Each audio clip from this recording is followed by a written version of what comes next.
Hello and welcome to the second part of the tutorial series, the Nationalist movement in Indo-China। इसमें हम the dilemma of colonial education के बारे में पढ़ेंगे और जो टॉपिक्स कवर करेंगे वो इस प्रकार से होंगे: civilising mission of the French, the dilemma of how much to educate the Vietnamese, medium of instructions in schools, policy of failing the students, Tonkin free school and resistance in schools. So let us begin. The dilemma of colonial education. जो French power थी Vietnam में, उसने education को एक tool के रूप में इस्तेमाल किया चाइनीज इन्फ्लुएंस को काउंटर करने के लिए। मीन्स जो चीनी संस्कृति का प्रभाव था वियतनामी लोगों पर, उसको समाप्त कर उसकी जगह फ्रेंच सिविलाइजेशन और कल्चर को इस्टेब्लिश करने की कोशिश की गई। जो स्टूडेंट्स फ्रेटर्निटी थी वियतनाम में, उसने इस चीज़ को एहसास किया कि the French power wants to devalue the Vietnamese culture, और साथ ही साथ वो वियतनामीज लोगों की आइडेंटिटी को ख़त्म करना चाहती है, और इसका उन्होंने विरोध किया। तो आइए फर्स्ट टॉपिक को स्टडी करते हैं, civilising mission of the French. French power के दो मेन मकसद थे वियतनाम में, एक तो इकोनॉमिक एक्सप्लॉयटेशन और दूसरा civilising mission. Civilising mission means कि जहाँ जहाँ पर कॉलोनी है वहाँ पर वहाँ के लोगों को आधुनिक तौर तरीके सिखाए जाएं और उन्हें मॉडर्न बनाया जाए। वो असभ्य हैं, उन्हें सभ्य बनाया जाए। The French considered the Europeans having the most advance civilisation. उन्हें इस चीज़ का घमंड था, गुमान था कि फ्रेंच एक यूरोपियन पावर है और European civilisation most advanced civilisation है वर्ल्ड में, और इसलिए वो इस चीज़ का भी दावा करते थे कि ये उनका कर्तव्य बनता है, ड्यूटी बनती है कि वो जो मॉडर्न यूरोपियन सिविलाइजेशन है उसके तौर तरीके कॉलोनीज के लोगों तक पहुंचाएं, उन्हें मॉडर्न बनाएं। इसके लिए अगर आवश्यकता पड़े तो लोकल कल्चर, रिलीजन्स और लोकल ट्रेडिशंस को भी खत्म किया जा सकता है, डिस्ट्रॉय किया जा सकता है मॉडर्नाइजेशन के नाम पर, कि आधुनिक बनाने के नाम पर ये जो रीति रिवाज हैं सब पुराने हैं, आउटडेटेड हैं, इन्हें खत्म करना पड़ेगा अगर आपको मॉडर्न बनना है तो ये सिविलाइजिंग मिशन था फ्रेंच लोगों का। दूसरा इनका डिलेमा था कि फ्रेंच लोगों को एजुकेट किया जाए तो कितना किया जाए, क्योंकि फ्रेंच पावर को एक लेबर फोर्स चाहिए थी कामकाज संभालने के लिए। लेकिन एक डिलेमा था, एक क्वेश्चन था, एक दुविधा थी उनके पास, एक असमंजस की स्थिति थी कि वियतनामीज को कितना एजुकेट किया जाए। क्यों? क्योंकि ज़्यादा एजुकेशन पाने के बाद वियतनामीज कॉलोनियल डोमिनेशन पर प्रश्न चिन्ह खड़ा कर सकते थे कि आपने हमें गुलाम बनाया हुआ है तो वाई मेक अस फ्री। तो इस तरह की बातें उठ सकती थीं। इसके अलावा जो फ्रेंच सिटीजन्स वियतनाम में रहते थे, जिन्हें कॉलन्स कहा जाता था, उन्हें ये डर था कि कहीं उनकी नौकरियां न चली जाएं, जो कि पुलिस, शॉपकीपर्स, टीचर्स आदि के रूप में काम कर रहे थे। उन्हें डर सताने लगा कि उनकी जगह वियतनामीज ले सकते हैं एजुकेटेड होने के बाद। तो फ्रेंच लोगों ने ज़्यादातर full access to the French education का विरोध किया कि फ्रेंच एजुकेशन पूरी तरह से वियतनामियों को ना दी जाए। एक दुविधा की स्थिति और थी इनके पास, डिलेमा था कि मीडियम ऑफ इंस्ट्रक्शंस क्या होना चाहिए स्कूल में। चाइनीज इन्फ्लुएंस को काउंटर करने के लिए जो ट्रेडिशनल सिस्टम था एजुकेशन का वियतनाम में, उसे बहुत ही सिस्टमेटिकली धीरे धीरे करके डिसमेंटल किया जाने लगा। मतलब कि जो वियतनाम की पुरानी शिक्षा व्यवस्था थी उसको धीरे धीरे ध्वस्त किया जाने लगा, नष्ट किया जाने लगा, और उसकी जगह फ्रेंच स्कूल्स को इस्टेब्लिश किया गया। और मीडियम ऑफ इंस्ट्रक्शंस के बारे में दो विचारधाराएं थी। एक तो फ्रेंच लैंग्वेज का फेवर करने वाले लोग थे, जिनका कहना था कि Vietnamese would be introduced to the French culture and civilisation. अगर हम फ्रांसीसी भाषा में शिक्षा देंगे तो उन्हें फ्रेंच कल्चर और सिविलाइजेशन से परिचय कराने में आसानी रहेगी। दूसरा, एक एशियाटिक फ्रांस क्रिएट हो जाएगा वियतनाम में। कहने का मतलब कि फ्रांसीसी कल्चर और फ्रांसीसी भाषा को जानने वाले लोगों की एक अच्छी खासी पॉपुलेशन तैयार हो जाएगी।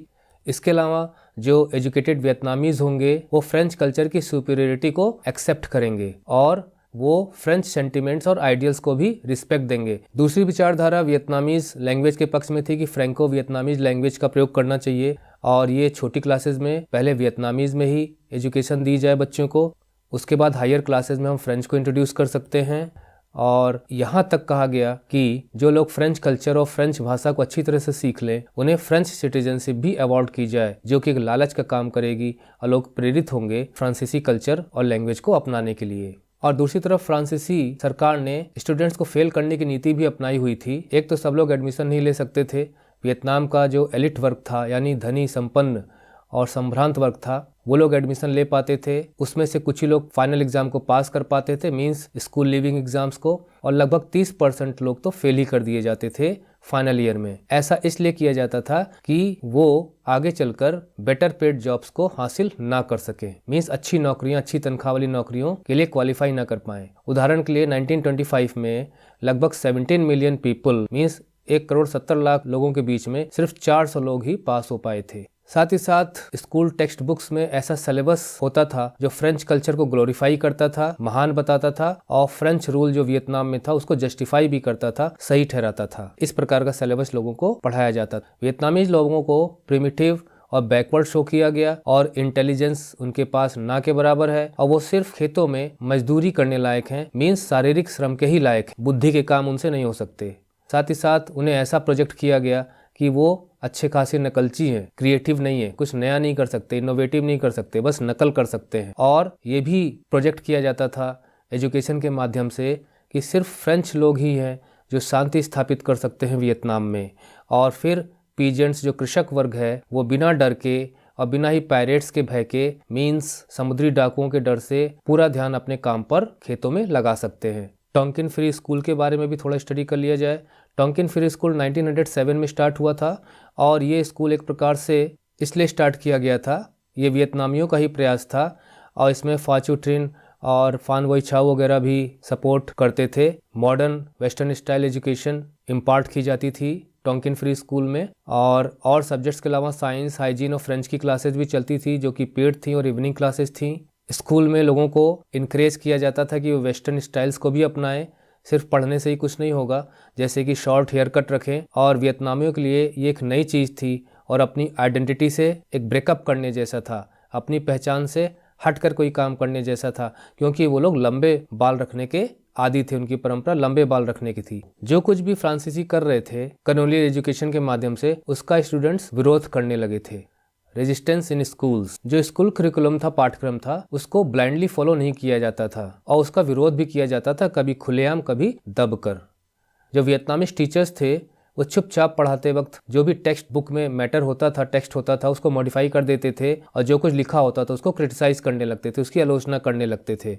स्टूडेंट्स फ्रेंच कॉलोनियल पॉलिसीज का काफ़ी विरोध कर रहे थे, जैसे students oppose the policy not to qualify Vietnamese for white colour jobs. इसके अलावा उनके अंदर पैट्रियोटिक फीलिंग्स कि हमें अपनी सोसाइटी की बेनिफिट के लिए, उसके फायदे के लिए काम करना है, ये हमारा कर्तव्य भी बनता है। और स्टूडेंट्स में काफ़ी एनर्जी होती है, जोश होता है। स्टूडेंट्स का फ्रेंच के खिलाफ स्ट्रगल में काफ़ी अच्छा योगदान था। इसके अलावा फ्रांसीसियों के साथ साथ उन्हें ट्रेडिशनल एलिट्स के खिलाफ भी संघर्ष करना पड़ रहा था, क्योंकि वो इनका सहयोग नहीं करते थे। उन्होंने पॉलिटिकल पार्टीज बनानी शुरू कर दी थी, जैसे कि यंग अन्नानीज, और जर्नल्स स्टार्ट करने शुरू कर दिए थे जो कि नेशनलिस्ट नेचर के होते थे, जैसे अन्नानीज स्टूडेंट्स। और धीरे धीरे स्कूल एक पॉलिटिकल और कल्चरल बैटल्स का एक स्थान, मंच बनने लगा। जो फ्रेंच थे वो एजुकेशन सिस्टम को कंट्रोल करते थे, क्योंकि वियतनाम उनके अधीन था, और एजुकेशन का प्रयोग वो करते थे अपने कंट्रोल, नियंत्रण को और स्ट्रेंथन करने के लिए, फ्रेंच रूल को जस्टिफाई करने के लिए, और साथ ही साथ फ्रेंच सिविलाइजेशन की सुपीरियरिटी को शो करने के लिए और फ्रांसीसियों पे लादने के लिए, क्योंकि फ्रेंच लैंग्वेज स्कूलों का माध्यम बना दी गई और फ्रेंच सिविलाइजेशन को हर जगह प्रमोट किया जाता था। साथ ही साथ द फ्रेंच डिवेल्यूड वियतनामीज कस्टम्स, जो वियतनाम के रीति रिवाज थे, संस्कृति थी, उनको डिवेल्यू किया जाने लगा, मीन्स उनकी इम्पोर्टेंस को लो करके या वियतनामी संस्कृति को काफ़ी नीचा करके दिखाया जाने लगा। और वियतनामियों के जो मूल्य थे, वैल्यूज़ थे, उनके जो तौर तरीके थे और जो उनका नज़रिया था देखने, सोचने, समझने का, वो सब बदलने का अच्छा खासा प्रयास एजुकेशन के माध्यम से हो रहा था और स्टूडेंट्स इसको लाइक नहीं कर रहे थे। इसके साथ साथ वियतनामीज़ इंटेलेक्चुअल्स, एक बात और ध्यान देने की है कि वियतनाम में जो इंटेलेक्चुअल फ्रेटर्निटी थी या स्कॉलर्स थे, उन्होंने सबसे पहले फ्रांसीसी की चाल को पहचाना और संघर्ष को बल दिया, शुरुआत की। तो जो इंटेलेक्चुअल्स थे उन्होंने इस चीज़ को एहसास किया कि किस प्रकार से उनका टेरिटोरियल लॉस तो हो ही रहा है, साथ साथ कल्चरल आइडेंटिटी भी खो रही है, उनकी पहचान नष्ट हो रही है और लोगों में मास्टर स्लेव मेंटलिटी घर करती जा रही है। मीन्स लोग इस चीज़ को स्वीकार करने लगे हैं कि फ्रेंच हमारे मास्टर हैं और हम उनके गुलाम हैं और ऐसे ही रहना पड़ेगा, और जिससे काफ़ी बेचैनी इंटेलेक्चुअल्स को महसूस होती थी, वो संघर्ष के लिए प्रेरित होते थे। दूसरे शब्दों में हम ये कह सकते हैं कि जो बैटल थी फ्रेंच कॉलोनियल एजुकेशन के खिलाफ जो स्कूलों यूनिवर्सिटीज़ में चल रही थी, वो एक प्रकार से उस बड़ी लड़ाई का हिस्सा बनती जा रही थी।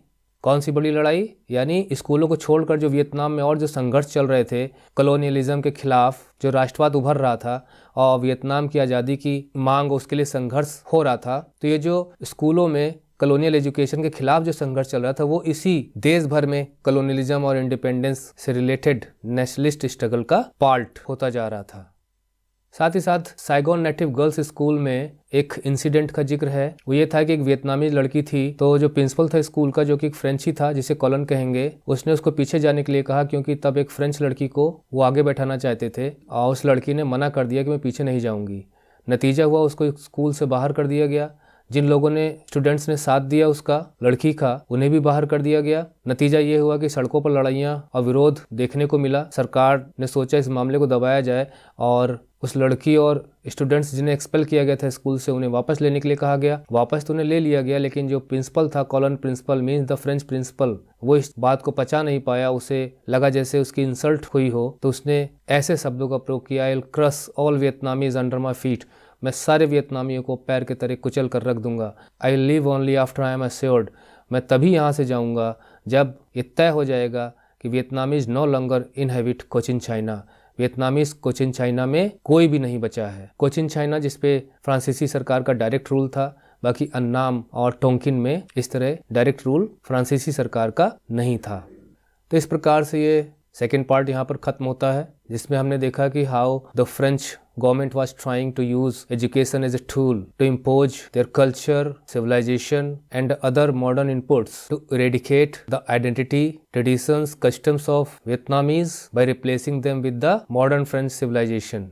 And the students opposed it, and the students also started forming political parties like Young Annanese and started nationalist journals like Annanese Students, and this struggle in schools against colonial education was becoming the part of the nationalist agitation against colonialism and for independence of Vietnam.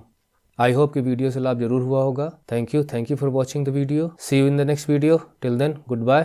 Take care.